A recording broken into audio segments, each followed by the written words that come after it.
take a seed, you plant it, you grow it, you dry it, you roll it, you smoke it, and it goes down smooth. Hey! Spanning the continent to bring you the truth about cannabis and marijuana law reform. I smoke pot and I like it a lot. The Russ Belville Show, the voice of the marijuana nation. Now, here's your host, Radical Russ Belville. Good day, tokers and tokettes and non-toking lovers of liberty. It is Tuesday, July 21st, 2015, and it's got to be 420 somewhere in the world. Welcome to the program. We're glad you're here for the next 2 hours of news, interviews, information, music, comedy, data, analysis. If it has to do with marijuana, cannabis, hemp, we are talking about it here on the Russ Belville Show every weekday at 3 p.m. Pacific, live on 420radio.org. Also, welcome to you podcast listeners listening through iTunes or Stitcher or any number of podcast aggregators. Thank you for continuing to subscribe to the Russ Belville Show. We appreciate it. Got a great show coming up for you today. Joining us in our Cannabusiness Chronicles, we've got two guests coming to us to promote the upcoming Cannabis Creative Conference. It's next Wednesday and Thursday at the Portland Expo Center. I'll be a part of it with Portland Normal and 420 Radio. I'll also be on a panel discussing the latest changes to Oregon's marijuana laws. That's Wednesday and Thursday, so we won't have a live show Wednesday or Thursday, or for that matter, Friday of next week, because I will be traveling to Idaho for my 30-year high school reunion. So next week, Wednesday, Thursday, Friday, no live shows, but we will be recording at the Cannabis Creative Conference. And joining us today to talk about the conference is the organizer, Mary Lou Burton, will be joining us. And also one of the businesses that is a co-sponsor and a presenter of the conference, Noah Stokes from CannaGuard Security, will be joining us. That'll be at 1:30 in our Cannabusiness Chronicles. Also coming up on the show today in the Radical Rant segment, I'm going to take some time to explain how there are more marijuana initiatives for 2016 than there are Republican presidential candidates. John Kasich, the 16th GOP presidential candidate, jumped into the race today, but there are more initiatives than 16. We'll go through the 8 different states that have legitimate shots at marijuana initiatives, most of them with more than one initiative that they are proposing. We'll figure it all out at the end of the show in the Radical Rant segment. Also coming up on the show today, in Drug War Data Mining, we're going to take a look at drug testing statistics by industry. Which industry do you think has the most use of drugs, alcohol, and both? Is it restaurants, construction, healthcare? What could it be? We'll take a look in Drug War Data Mining. Also coming up on the show, in Behind the Headlines, we'll take a look at the latest studies on marijuana that led me to wonder, marijuana, is there anything you can't do? As marijuana becomes more legalized, we're going to learn a whole bunch of stuff that even those of us who love the plant might not have ever guessed about marijuana. And we'll talk about some of those studies coming up right after the 420 radio news. And in the headlines today, we've got some more on that Seattle public toking dilemma, the tickets being written disproportionately to African Americans, but some new data may uncover why that's going on. We'll give you the latest update on the television ad that was pulled from Colorado that had purported to be the first marijuana ad to air during a national affiliate's feed. Looks like that's not going to happen. At the University of Minnesota, they've figured out the genetic difference between hemp and marijuana and pinpointed when that change happened in evolution. Willie Nelson, the octogenarian country legend, is setting up to sell Willie's Reserve this September in Colorado. And we'll go all the way to the UK to talk about some guerrilla cannabis planting in the town square. You're listening to the Russ Belville Show. I'm Radical Russ from legal Portland, Oregon. We're back after this. You're tuned into the Russ Belville Show, the voice of the marijuana nation. Hey, what's up, everyone? It's Herb Thrasher, and I've got a bong, and you're listening to 420 Radio. 420 Radio is brought to you by Sacred Serum, who is focused on creating elegant and sophisticated cannabis solutions through its line of dispensers and vaporizers that come preloaded with the world's finest cannabis concentrate. Sacred Serum's concentrate is made on pharmaceutical-grade supercritical CO2 extraction machines that use absolutely no butane or other toxic chemicals. The Vesica, the company's innovative new way to dab and frost, is now available in dispensaries across California. Sacred Serum, elegance and sophistication concentrated. 420 Radio is listener-supported 24-hour internet radio. Our mission is to provide exposure to the activists nationwide fighting for the end of marijuana prohibition. You can help sustain our mission with a one-time donation to 420 Radio at 420radio.org/donate. You can also become a monthly VIP member at 420radio.org/donate and get access to our members-only content. Your donation keeps our stream and podcasts free at 420radio.org/donate. Hey, this is Willie Nelson for Normal. And I smoke pot and I like it a lot. I learned a long time ago that marijuana is a lot safer than alcohol. There's nothing wrong with the responsible use of marijuana by adults. It's time we stopped arresting and started respecting those who smoke marijuana responsibly. To learn what you can do to help, contact NORML at NORML.org or call toll-free 888-67-NORMAL.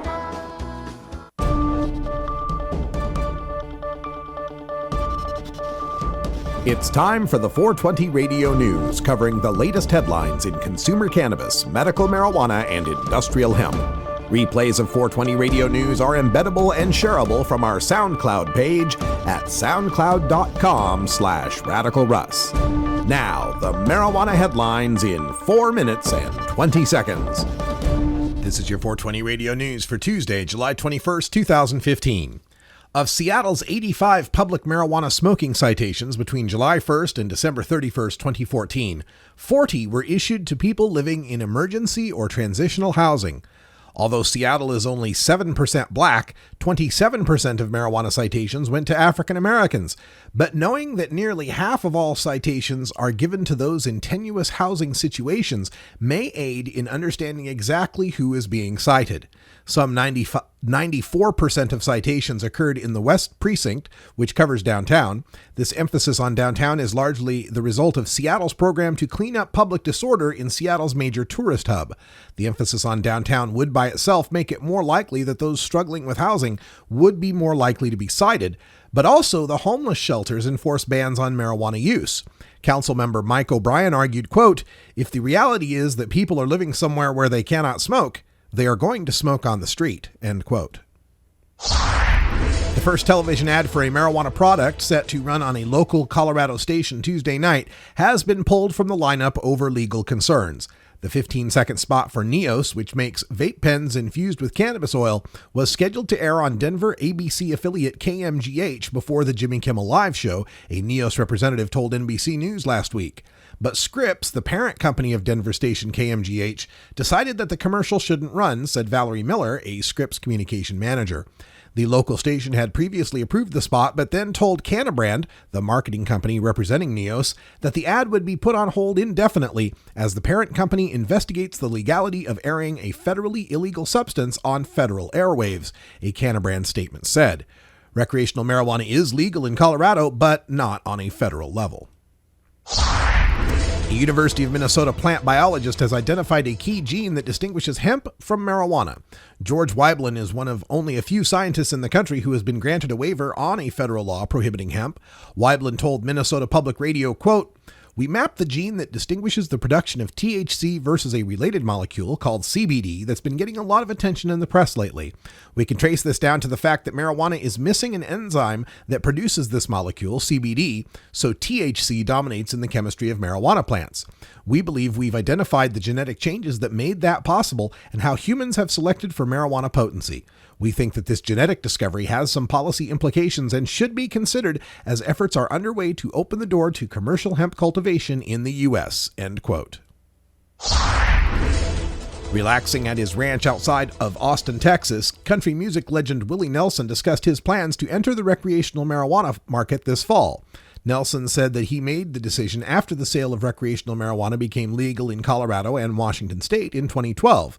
Nelson said, quote, "We're setting up business there," explaining that he hopes to have what he'll call Willie's Reserve available by September in Colorado. Continuing, This product is some of the best they have to offer up there, end quote. He predicted that in less than a decade, recreational marijuana will be available in every state, saying, quote, "I never thought I'd see the day that pot would be legal anywhere in the United States," end quote, he said. But for him, he said it is more than just about money. It's about social acceptance of marijuana. Quote, "It'll generate talk, which is more important than money," end quote, Nelson said. Residents in Welwyn Garden City in Hertfordshire, UK, were startled when cannabis plants started popping up in the town's flower beds. But a group of guerrilla gardeners, which calls itself the Welwyn Garden City Cannabis Club, has come forward to take responsibility for the plants. Speaking to the Welwyn Hatfield Times, the group said it was a stunt to highlight the benefits of cannabis. A statement read, quote, "These plants are the work of local activists as a part of a movement which believes cannabis should be available for medical and recreational use, that we utilize and legalize hemp and replace our polyplastics industry and fossil fuel dependency," end quote. Alas, the plants were not around for long, as the local council said it had dug up and removed them to, quote, "prevent any further confusion," end quote. This has been your 420 Radio News for Tuesday, July 21st, 2015. I'm Russ Belville.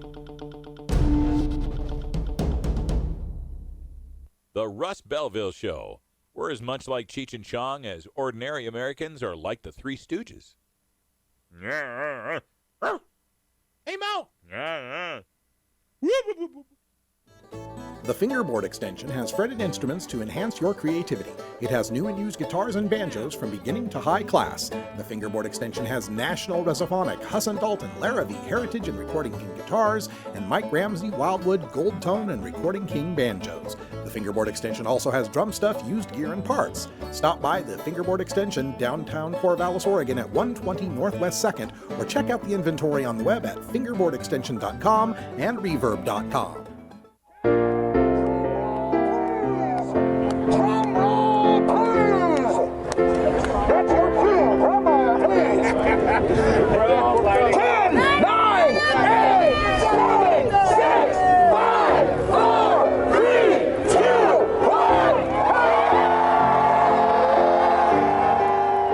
At midnight, July 1st, 2015, adult marijuana prohibition came to an end in Oregon. Immediately, over 400,000 adults who consume cannabis responsibly were no longer criminals. This is what freedom sounds like. Brought to you by Portland Normal.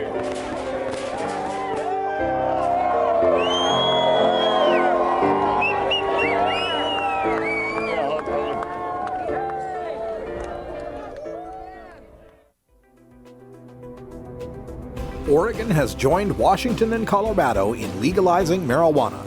We're Portland Normal, the national organization for the reform of marijuana laws chapter in Portland, Oregon. Join us as we celebrate the launch of an exciting new era in marijuana freedom in Oregon. Our job has just begun. Powerful interests want to white out the most important portions of Oregon's legalization law.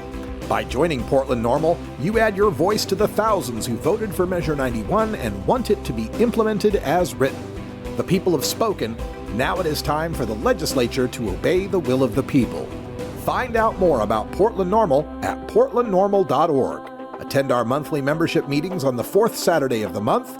See our website for more details. Portland Normal, ensuring responsible adult marijuana consumers are afforded the same rights, privileges, and responsibilities as beer drinkers.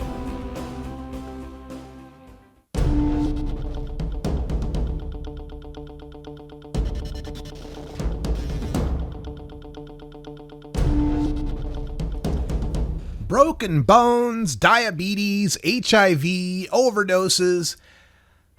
Is there anything marijuana can't help? As we look behind the headlines today, we do a roundup of some of the latest studies that we've uncovered this summer with regard to marijuana use. And now that marijuana is becoming re-legalized, we can expect to see even more of these studies, showing us things we've always known about cannabis and some things we never would have suspected, like cannabis heals broken bones.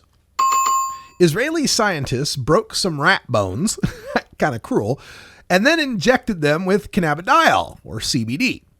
Dr. Yankel Gabbett, one of the lead researchers, said, quote, "We found that CBD alone makes bones stronger during healing. After being treated with CBD, the healed bone will be harder to break in the future," end quote. They also tried injecting the rats with THC and CBD. It didn't improve the results, but the rats were a lot more mellow about their broken legs. Thanks. Appreciate that. Cannabis users are less obese and have less diabetes risk. Yes, Canadian scientists studied the Inuit, who are the native people of Nunavik, which is the northern Arctic province of Canada. And they found that the marijuana consumers among the Inuit had lower body mass index measurements, lower body fat percentages, and less insulin resistance. Now, previous studies have confirmed that correlation between cannabis use and lower insulin resistance, suggesting that cannabis or parts of cannabis could be used to help treat or prevent diabetes. Seems to go against the conventional wisdom of marijuana smokers being overtaken by the munchies, but like I said, we've seen a couple of studies now that have underscored this fact that marijuana users tend to be less fat and at less risk for diabetes. Good news for our people. We've also found that THC may help prevent the spread of HIV. That's right. And this is good news because we hear so much lately about CBD and the demonization almost of THC because it gets you high. But folks, THC is a very beneficial, medically efficacious molecule as well.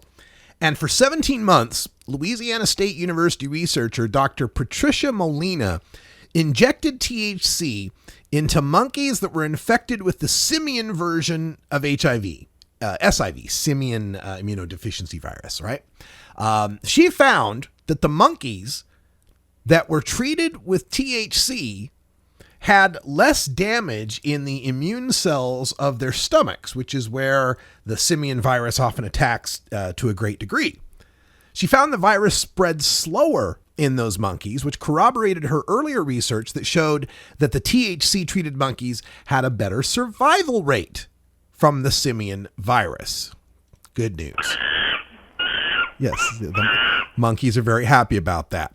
Also, we have discovered that medical marijuana dispensaries reduce opiate overdose deaths.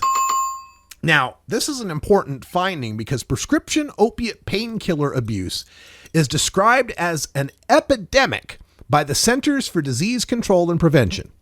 Overdoses on these opiate-based painkiller drugs, things like fentanyl, OxyContin, Vicodin, overdoses from those drugs killed over 16,000 people in 2013, the latest data we have available. That's more people than were killed by suicides, by guns, or by car crashes. And researchers with the National Bureau of Economic Research have found that access to medical marijuana dispensaries, not just a medical marijuana law, we're looking at you, New Jersey, we're looking at you, Massachusetts, but access to medical marijuana dispensaries was associated with a 15 to 35% decrease in opiate overdose deaths. Great news. Now, as we move forward and learn all of these things, one of the things we hear from our opponents is all this talk about marijuana as medicine, healing rat bones and curing diabetes and stopping HIV and reducing overdoses. All this talk sends a terrible message to the children that marijuana is okay. But guess what, folks? What we found about marijuana's legalization, medical marijuana's message to the kids is don't try it. Despite a doubling in the number of medical marijuana states and the legalization of marijuana in 2 states between 2002 and 2013, marijuana use amongst kids went down, and their disapproval of marijuana use among their peers went up. The changes were most drastic for the youngsters aged 12 to 14 years old. Meanwhile, disapproval among young adults 18 to 25 decreased, but use did not appreciably decrease. Don't you blaspheme in here! Don't you blaspheme in here! So apparently when we make it legal, teenagers use it less, think worse of it, but college-age kids think better of it, now that it's legal for most of them, but they don't use it any more than they were in the past. Everything the prohibitionists have said about marijuana legalization has turned out to be wrong. Happy 420, Denver. We're back after this. Warning. Hits taken on this show are larger than they appear. Do not try this at home. These people are professionals. Or at least they pay me to say that. This is Radical Russ encouraging you to take a look at the Weed Blog every day. Johnny Green and the staff at the Weed Blog are on top of all the latest developments in the fight to end marijuana prohibition nationwide. You can even get the Weed Blog on your smartphone by installing the Weed Blog app for iPhone and Android. If it's about weed, it's on the Weed Blog, including my original writing. So don't delay, read the Weed Blog today. You're listening to 420 Radio. Listen Sundays at 2 p.m. Pacific for Jorge Cervantes TV, podcasting on YouTube online. The author of the best-selling books in marijuana horticulture has dropped the disguises and brings you pro indoor and outdoor grow tips from the European masters. Check our online listings for Jorge Cervantes TV with Jorge Cervantes from YouTube. Get.Buzz. .Buzz is the internet platform that fuels community interest, excitement, and new experiences. .Buzz is the premier online destination for internet users seeking the latest news on a variety of topics. .Buzz appeals to groups active in blogging, communications, journalism, advertising, and marketing. .Buzz offers registrants a stronger alternative to the shrinking namespace of existing top-level domain names, such as .com, .net, and .org. Get your name now at get.buzz. Arguing for the end of adult marijuana prohibition is easy because we have facts, science, reason, compassion, evidence, truth, and logic on our side. It is even easier when researchers catalog it all for us. Learn how to gather the facts on marijuana use, arrests, seizures, rehabs, drug tests, and more in this edition of Drug War Data Mining. Today in the Drug War Data Mines, we're going to take a look at drug testing data as proposed by Quest Diagnostics. They're the leading drug testing firm in America. And this is becoming more of the debate as 4 states now and the District of Columbia have legalized marijuana. 24 states have some form of medical marijuana. And the question is becoming more and more important about why are we drug testing people for something that is now a legal or at least a medical substance? Now, of course, we all know that the discriminatory nature of drug testing affects marijuana consumers more than other drugs. According to Quest, amphetamines, cocaine, and opiates will remain in one's system detectable for 24 to 72 hours. But with marijuana, it's 1 to 5 days for occasional use, up to 30 days for habitual use. So yeah, a lot of people could on a Friday night enjoy some amphetamines, cocaine, and opiates, and by Monday, test absolutely clean and not have any risk to their job or career. But a marijuana user who smokes 1 joint could be popped that weekend, or could be popped that Monday after smoking a joint on a weekend and lose his entire career. Now, marijuana accounts for more failures on drug tests than any other drug that is tested for. The drug tests are failed by 3.9 million people, or 3.9%, as of 2014. Of that 3.9%, 1.9% are marijuana users. So just about half the positive drug tests that are coming up for people that use marijuana. But this decline in drug testing positives has happened since the beginning of drug testing in 1988. About 13.6% of the people were failing drug tests. That declined to about 4%, 3.5% around the 2000 mark, and has stayed at that level over the past 15 years, adjusting upwards and downwards slightly, but not to any appreciable degree. In 1987, the American Management Association said that 21% of major U.S. firms were doing drug testing. By 1996, that's had risen up to 81% of all employers, major employers, drug testing. That number has declined recently. It's down into the 60%. Quest tested 9.1 million urine samples in 2014, compared to 7.6 million in 2013. Now, the decline in drug testing is interesting as more states legalize marijuana and medical marijuana. Many companies are finding it's not worth their time and effort to try to drug test. Or if they do drug test, they're losing so many good possible employees that it's also not worth their time.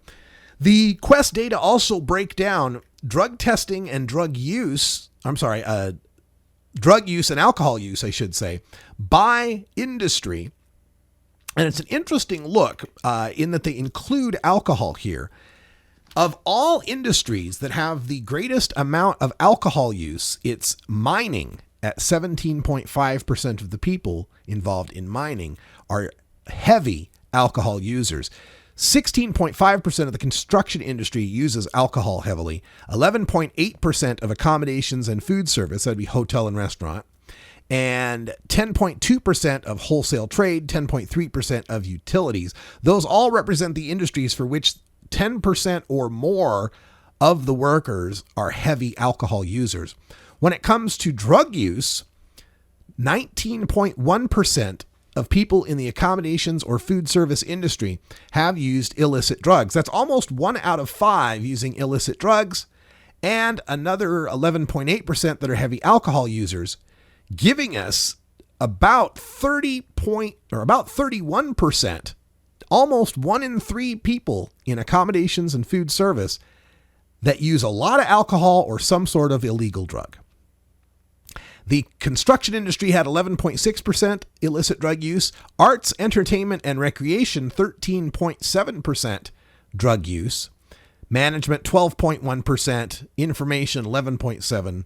Real estate, 10.9%. Retail trade, 10.3%. So we're seeing a lot of the industries where there's heavy alcohol use, there's also heavy illicit drug use. Some of the industries with the lowest numbers of alcohol use, those that would be below 5%, included healthcare, social assistance, and educational services.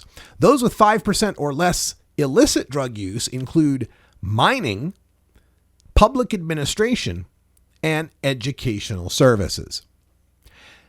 The details are available on my Pinterest data page. If you go to Pinterest.com/RadicalRuss, you can find that pin in my Radical Russ data pin board. Lots of other data charts there available as well.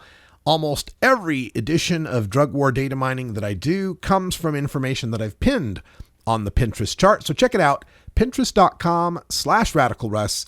You can learn plenty from the Drug War Data Mines there, and we'll have more coming up in the future. And of course, let's end this stupid urine testing. I mean, that's why I'm here. Hadn't been for drug testing, I'd probably still be in an IT career working in a cubicle. Too many people have had their lives turned upside down because our employers are still allowed to judge us by the content of our urine.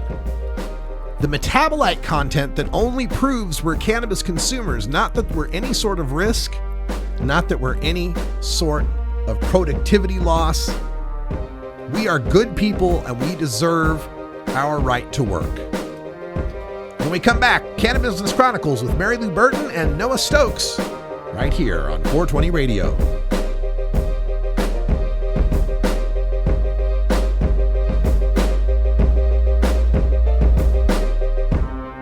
You're tuned into the Russ Belville Show, the voice of the marijuana nation. The Russ Belville Show, providing dictionaries to drug czars since 2009. Growing plants indoors can be a rewarding hobby, but electricity bills can go through the roof. Then you have to cool down all those big hot lights. It can drive a grower insane. With Lush LED lighting, you can solve many of these issues and double your rewards. Matt and his scientists have developed the perfect light for flowering plants with far less cost and heat. And the results? Very effective. Check out lushledlighting.com right now and tell them Radical Russ sent you. Georgia.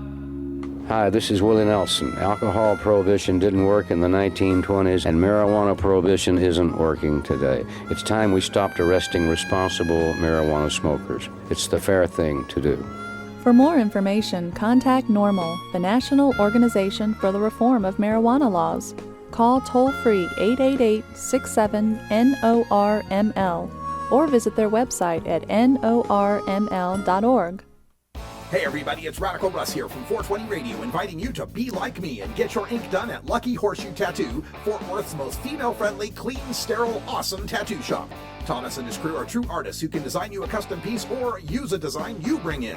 Lucky Horseshoe Tattoo also offers all styles of tattooing as well as piercings and all-around fun. In the DFW area, stop by Lucky Horseshoe Tattoo and tell them Radical Russ sent you. Trust me, it'll feel awesome.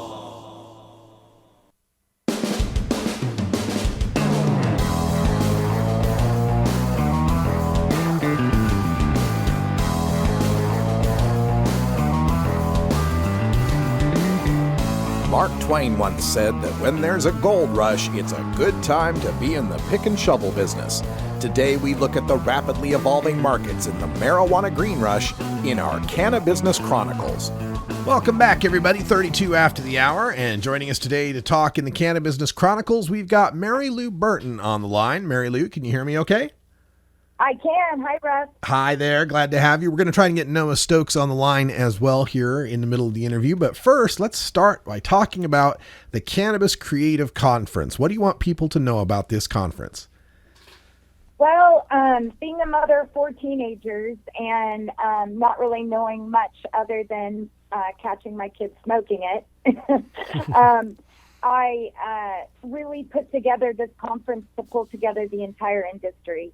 I had 2 really good friends who opened a grow up in Kelso, and I've watched them over the last year go through hurdles and, take this on. Very smart businesswomen, and it's unlike any other business. And their biggest concern was if they would have known, actually met up with people and networked with people in the local industry, because so much of it has to stay local, that they would have not made as many mistakes.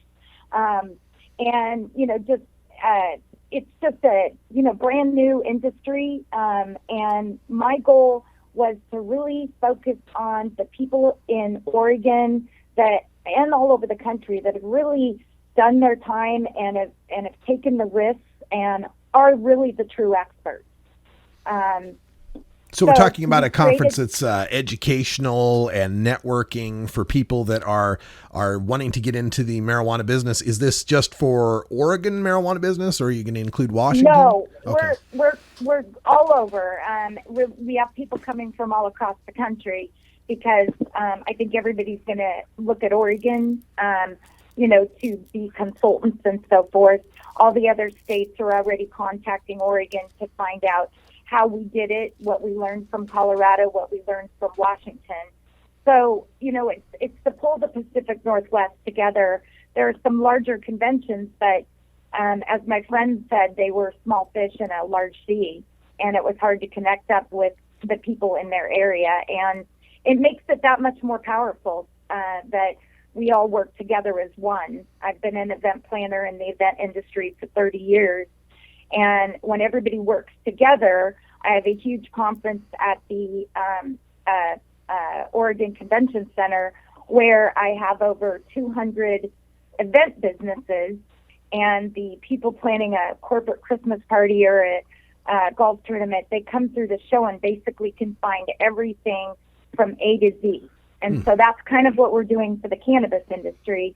Big part of it's education, Russ, because, people my age and, with children, and I don't think, you're amazing what you do, but I don't think the world really knows what amazing resource this is.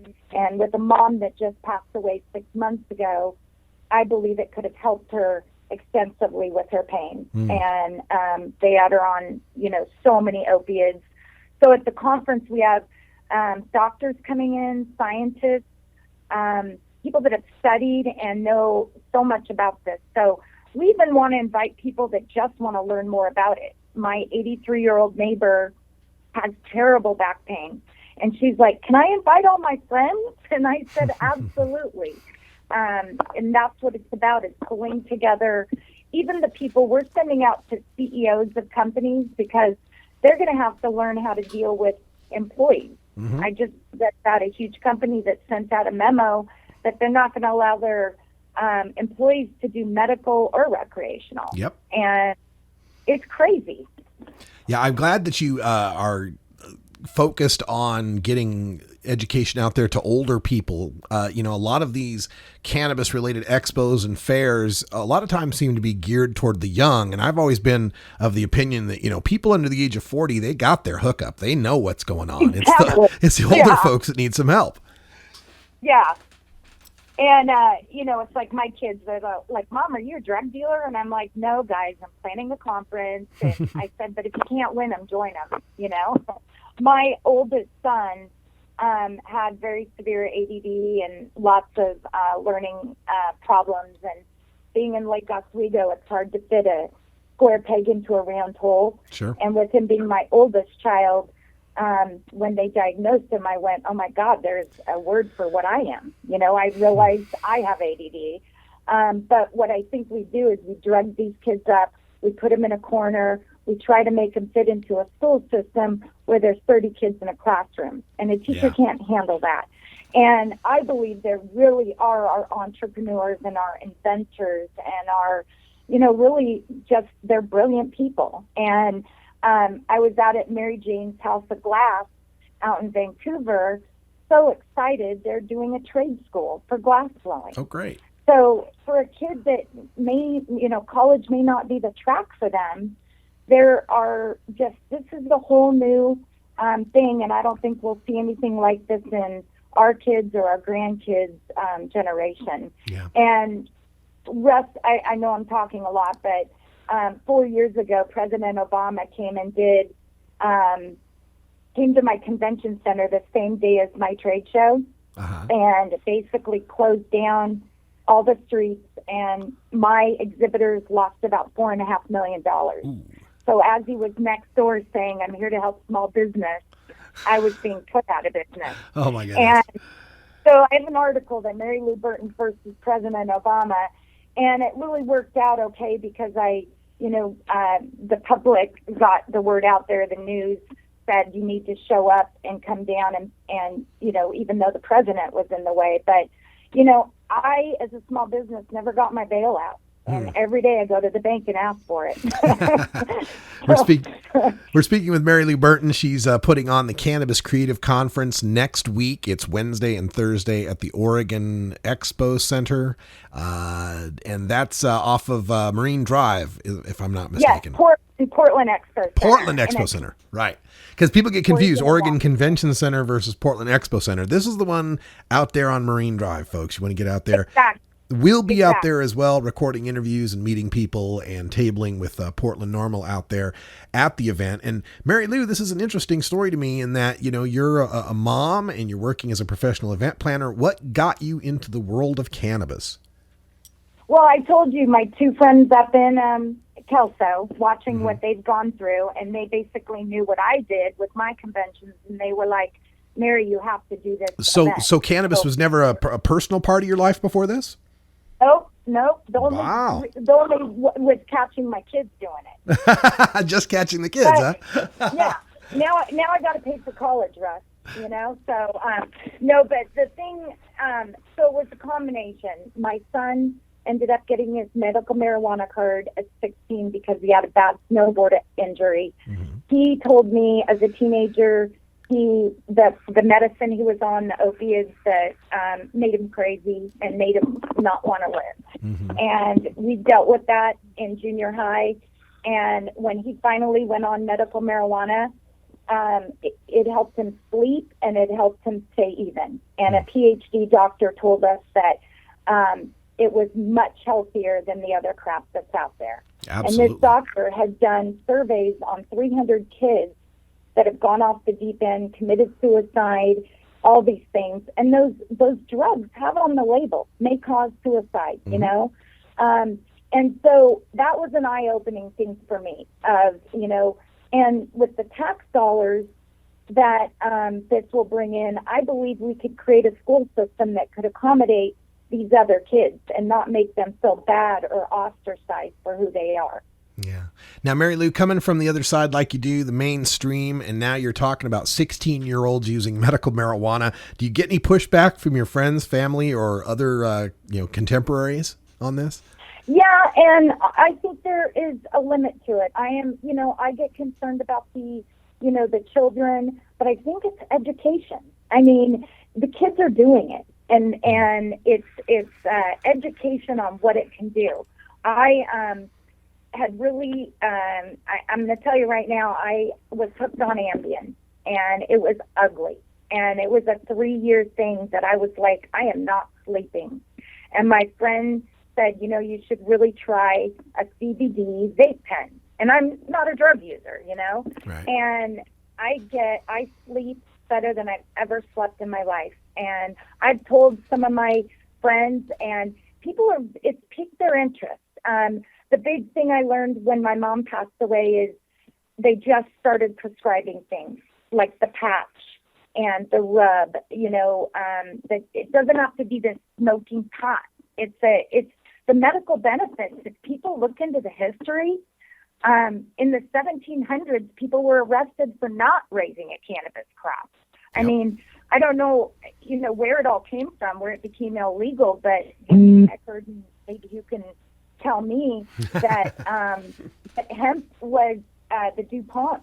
It was a competition to polyester. Yeah. Now, Mary Lou, you mentioned for the Cannabis Creative Conference that's taking place on Wednesday and Thursday, you had like about 200 different exhibitors. How can people get information online if they want to attend, and how much does it cost? They can go to cannabiscreativeconference.com. And for your listeners right now, if they enter the code CCC50, they will get $50 off. Charlie. Was that C, letter Charlie? Yep. Okay, Charlie, 50, CCC 50. We'll give them $50 off, and so that will make the for 2 days $99. Oh man, and that's great. So that's speakers. 50% off your regular regular cost there. Steve Marks from the OLCC rolling out all the rules and regs. We have politicians. We've got, oh my gosh, it's amazing. The lineup of speakers we have are going to be phenomenal. And if people can't attend, we're going to offer those online after. We're going to professionally videotape and create kind of a Cannabis Speakers Association. Excellent. And then we're going to be working on grow tours, bringing in some people from out of state, the tourism, the ancillary businesses, which we're going to talk to Noah from Canagard.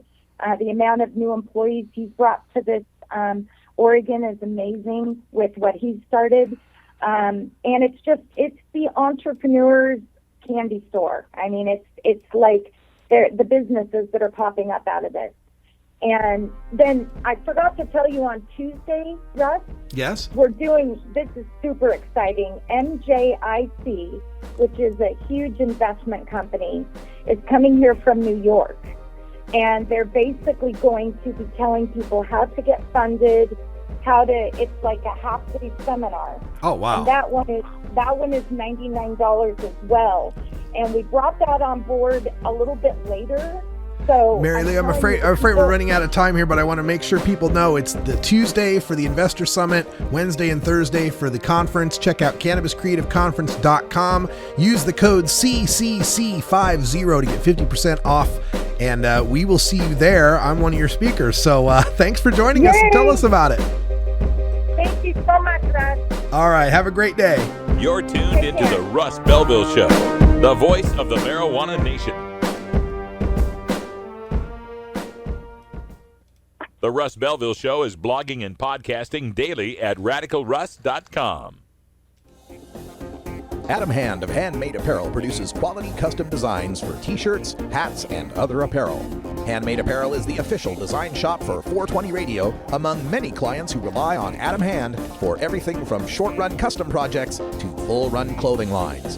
Visit handmadeapparel.biz to browse the selection of handmade gear or to get a personal quote for your own designs.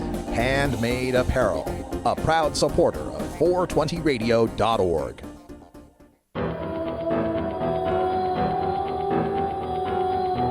In the interest of fair and balanced journalism, the Russ Belville Show presents the anti-drug public service announcement of the day.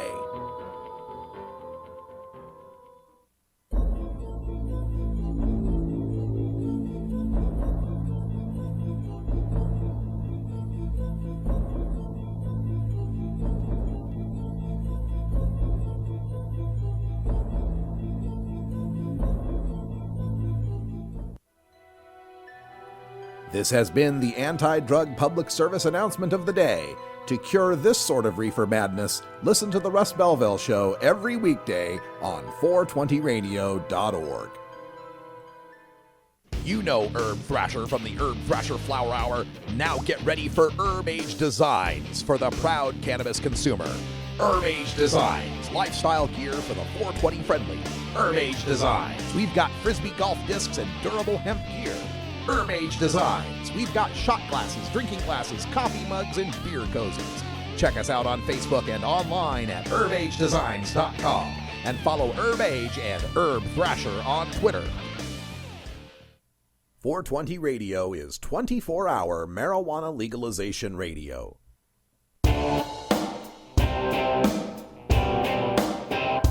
We must wage what I have called total war against public enemy number one. I support a change in law to end federal criminal penalties for possession of up to 1 ounce of marijuana.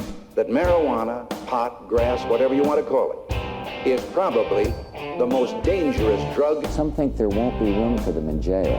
We'll make room. I experimented with marijuana a time or two, and I didn't like it and didn't inhale. One major responsibility is to encourage people to use less drugs. Entirely legitimate topic for debate. Radical Rant. There are more marijuana legalization initiatives than GOP presidential candidates. As of today, former Ohio Governor John Kasich has announced his candidacy for the GOP nomination for president in 2016, bringing the total in the GOP clown car up to 16 candidates. That's right, 16 running for president on the Republican side, 5 running for president on the Democratic side. And not counting initiatives for industrial hemp or non-plant medical marijuana or low THC cannabidiol oil, there are at least 20 efforts going on in 8 states nationwide to legalize medical and recreational access to cannabis in 2016. And I say at least because I couldn't include every state that's got an activist group proposing a ballot initiative. I've just limited this list to those with the greatest media coverage and best chances. So here we go. Let's dive into them. 20 marijuana legalization initiatives. We start with the state of Arizona, where there are 2 initiatives competing. One is called Arizonans for Mindful Regulation. They will legalize possession of 1 ounce of flowers and 1 ounce of concentrates, home cultivation of 12 mature plants per adult, plus possession of everything they harvest, but landlords could prohibit cultivation on their properties. Localities could not ban home growing. Most marijuana crimes below a half pound or 100 plants would be reduced to misdemeanors. Marijuana metabolites in urine can no longer be used to fire employees or convict DUIs, and marijuana will be taxed at 10%. That's Arizonans for mindful regulation. The competing group is the Campaign to Regulate Marijuana Like Alcohol, or Regulate Arizona. They will legalize possession of an ounce of flowers and 5 grams of concentrates, home cultivation of 6 mature plants per adult with a max of 12 per household. Plus, you can keep the possession of all that you harvest, but landlords could prohibit cultivation on their properties, and localities can ban home growing altogether. Marijuana would be taxed at 15%, and this proposal is backed by the Marijuana Policy Project. In California, there are 9 initiatives that would change marijuana laws, starting with the California Artisan Cannabis Initiative. It places no limit on how much usable cannabis a person could possess, but it does limit a personal garden to 6 cannabis plants. This initiative takes great care in providing for craft cannabis growers who are producing fewer than 100 plants. There is the California Bipartisan Decriminalization of Cannabis Act. It proposes that adults 21 and older be allowed 5 pounds of marijuana, a pound of concentrate, and a 500 square foot personal garden. All medical dispensaries will become recreational shops with a 15% excise tax, and localities could not ban them. There is the California Cannabis Hemp Initiative, or CCHI, which will allow adults to cultivate 99 mature plants and possess 12 pounds of usable marijuana. It would free nonviolent marijuana prisoners. It would open up tax-free statewide access to medical marijuana. It would end workplace drug testing for marijuana metabolites. And it would establish industrial hemp production and commercial marijuana with a 10% cap on taxes. The Coalition for Cannabis Policy Reform, or Reform CA, has not put forth initiative language yet, but has hired political consultants Joe Trippi and Jim Gonzalez, as well as the company Progressive Campaigns, Inc., to handle the gathering of petition signatures.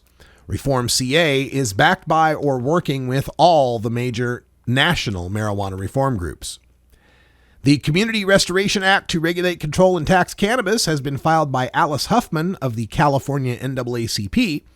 It may be more conservative than what Reform CA will propose, offering just 1 ounce of possession in public and a 25 square foot garden from which adults may possess all their harvests at home. The Compassionate and Sensible Access Act amends California medical marijuana law to end the practice of local bans on medical cultivation and dispensary access. The Marijuana Control, Legalization, and Revenue Act, MCLR, seems to place no limit on how much cannabis one can possess and cultivate, leaving that to be determined by a Cannabis Control Commission set up by the initiative. The Responsible Use Act will allow 1.5 pounds and 12 mature plants. It will make all medical dispensaries become recreational shops and forbid local bans, but the tax will be $8 per ounce, plus up to a 2% local tax. The Right to Medical Marijuana Act adds a simple statement to the California Constitution that, quote, any resident having obtained the age of 18 years has the right to grow, own, purchase, and obtain a permit from the state to sell organic marijuana for medical use without a licensed physician's recommendation or prescription, end quote. Those are the 9 initiatives circulating in California now for marijuana reform in 2016. In Florida, there's one initiative circulating. The People United for Medical Marijuana is the second attempt by attorney John Morgan and the United for Care campaign to place a constitutional amendment legalizing medical marijuana in the state of Florida. The 2014 effort got 58% of the vote but needed 60 to win.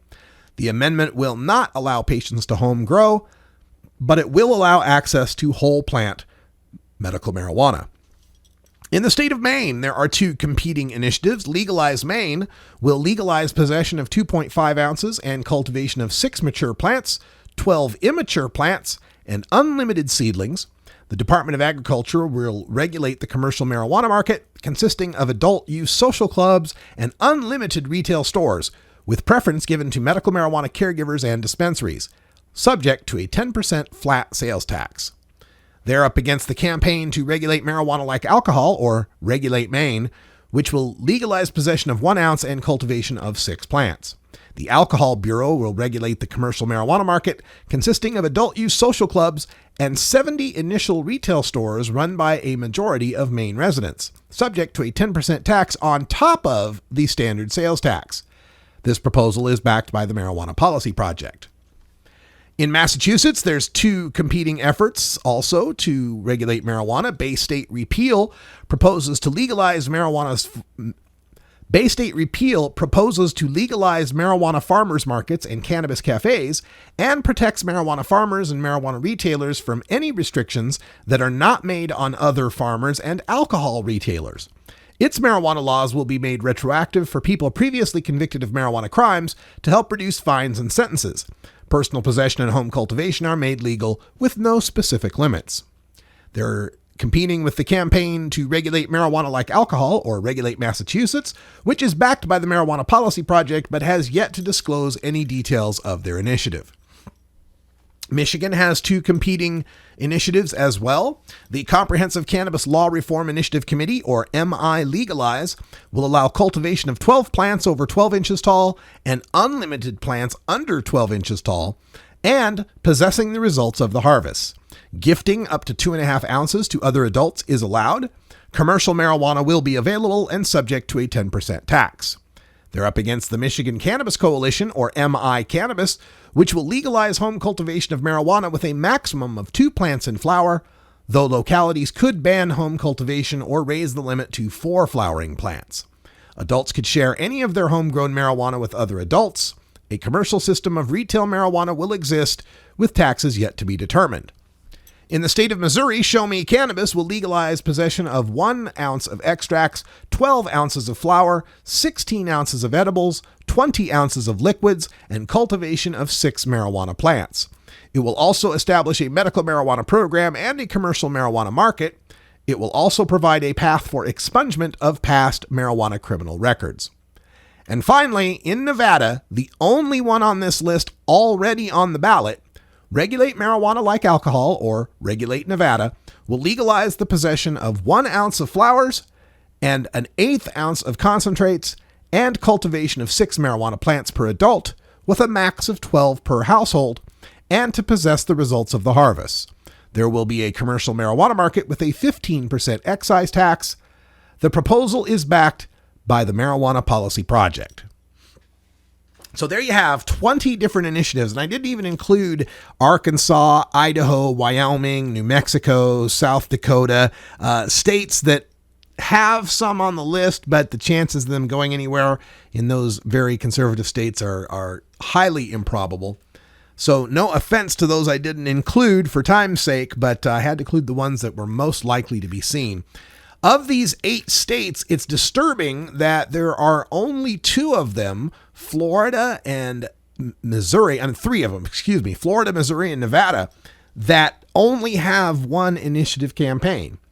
And this has always bothered me, but I understand how it's kind of inevitable. Everybody has their ideas as to how marijuana should be legalized. And now that we've broken through with legalization, the question isn't if we legalize, it's how we legalize. And so in most of these states where there's 2 initiatives, you have a situation where Marijuana Policy Project, which will tend to be well-funded, well-polled, and professionally run, is coming in from a national level and facing off against local activists in places like Michigan and Arizona and Maine to put up these initiatives that might be better at the local level, that the locals might enjoy more, and set up limits that are generally more generous than what the MPP initiatives will propose. The problem, of course, is that these initiative groups may not have the backing and the money necessary to do a full statewide campaign. My concern, of course, is in getting marijuana legalized. And the more initiatives that are out there, the more chance we have to divide our vote and divide our support. No matter what makes it to the ballot, one initiative or multiple, it is incumbent on all marijuana supporters to vote for all of them. It's important that we get some sort of legalization passed, even if it may be the more conservative of 2 or more legalization choices. We cannot afford to be telling people to vote against this amendment or that amendment. There'll be plenty of cops, rehabs, prison guards, drug testers, and older conservatives that will vote against all of the initiatives. It's incumbent on us to vote for all the initiatives. That's all the time we got for Hour 1. Thanks for joining us. I'm Radical Russ from legal Potland, Oregon, and until next time, take care of each other, tokers. This is the Russ Belville Show. The Russ Belville Show is blogging and podcasting daily at radicalruss.com.